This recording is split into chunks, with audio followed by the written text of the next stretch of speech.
for the March on Washington, August 28, 1963, 26 years ago last week. And you may not be able to see it so well, but this little stamp here says that it was manufactured by a union shop, and that's the AFL-CIO who supported this. Now I'm going to move to a personal thing. Out of the approximately 300,000 attendees, 20% were white. Here are two of the white attendees. That's me. That's my mom. This is us on August 27th, 1963, before we set off to board an all-night train that was especially chartered for this event, like many trains.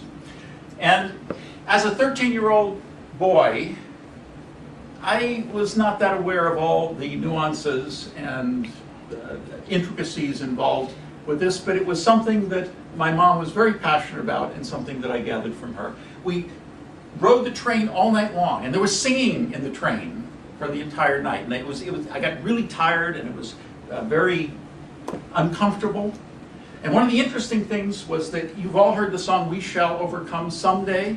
Well, that night they said that this day we will sing, "We Shall Overcome Today." And it was just a wonderful experience. Now, the picture that best epitomizes what I first encountered was on the morning we gathered at the All Souls Unitarian Church, because that was part of what we were associated with. And we don't really show up here, but you often see black and white pictures, but things were in color.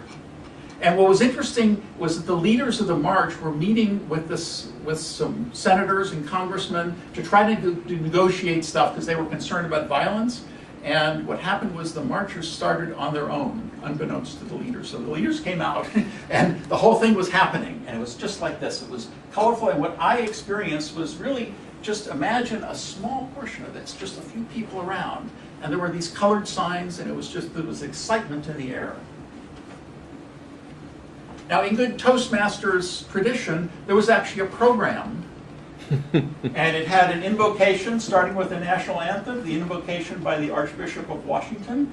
They had opening remarks by Philip Randolph, and they had speakers including two rabbis, including the widow of Medgar Evers, and of course culminating in Martin Luther King. And this is what it looked like from this vision. And of course, I'm sure you can tell. That's good. And that's my mom right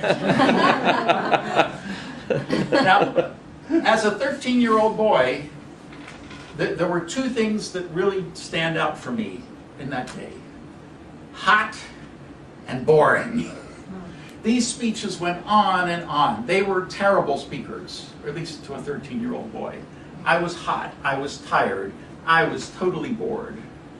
And people were saying, just hold on, Dr. King's going to speak.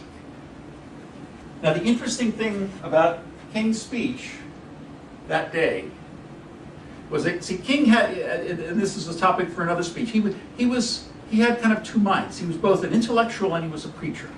And he had written an intellectual speech that was boring as all get out. And halfway through that speech, he realized he was totally losing the audience, because this was the climax of the whole thing. And so he transitioned from his prepared remarks and went into his boilerplate preaching.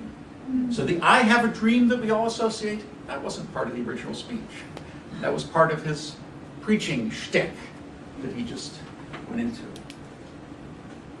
Now, as a result of this significant act, the Civil Rights Act, which had been introduced by President Kennedy, was signed into law in 1964. One interesting thing that some of you may note, that as a poison pill, a Southern senator introduced language that there should be no discrimination on the account of sex as well as race.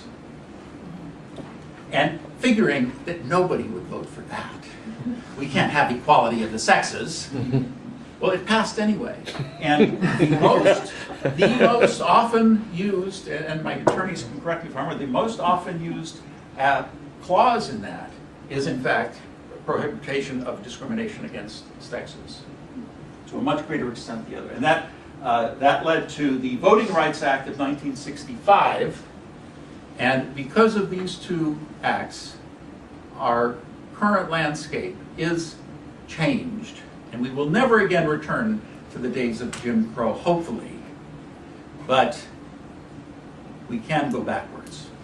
And I hope that you all can learn more about this event and understand the way that our country was and make a pledge to never go there again. And Toastmasters.